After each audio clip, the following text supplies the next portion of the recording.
High, hello, নমস্কার। আমি শঙ্করদীপ সরকার, delivery boy. আবার চলে এলাম ভিডিওর মাধ্যমে। আজকে বলবো, স্কুলের ব্যাগটা ভারী হলেও আজকে হালকা মনে হচ্ছে। সে স্কুলের ব্যাগটা, যদি ভারী ব্যাগটা ঠিক মতো বয়ে নিয়ে যেতে পারতাম, তাহলে হয়তো বা আজকে একটা চাকরি করতে পারতাম, সরকারি চাকরি। আজকে উচ্চ শিক্ষিত হয়ে এই বোঝা নিয়ে ডেলিভারি কাজ করছি। কিছু কিছু মানুষের বাড়িতে যাচ্ছি ডেলিভারি কাজ করতে।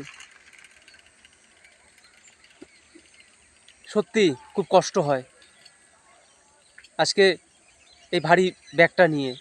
কিছু কিছু ছোট লোকদের সাথে মিলেমিশে টাকা ইনকাম করছি। তাই বলবো,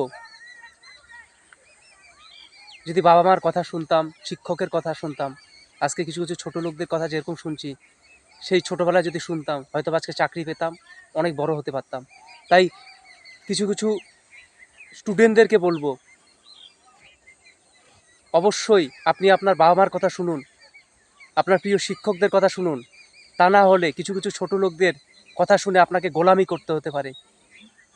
এই দেখুন, আমি আজকে ডেলিভারি কাজ করছি, কিছু কিছু ছোট লোকদের সাথে মিলেমিশে এবং ছোট লোকদের কথা শুনে অনেকটা গোলামির কাজ করছি। তাই অবশ্যই বলবো, ভালো করে পড়াশোনা করুন, আপনার পিতামাতার কথা শুনুন, আপনার প্রিয় শিক্ষকদের কথা শুনুন, এবং আই থিঙ্ক আপনি ভালো জায়গায় পৌঁছাতে পারবেন। তা না হলে উচ্চশিক্ষিত হয়ে আপনাকে গোলামি করতে হতে পারে এবং কিছু কিছু ছোট লোকদের কথা শুনতে হতে পারে।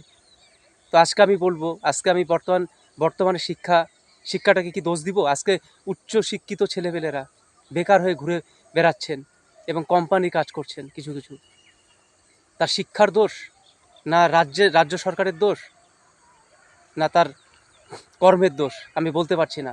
তো আমি আজকে বিএড করে ডেলিভারি কাজ করছি এবং কিছু কিছু ছোট লোকদের সাথে মিলেমিশে টাকা ইনকাম করছি এবং কিছু কিছু ছোট লোকদের কথা মতো আমাকে চলতে হচ্ছে।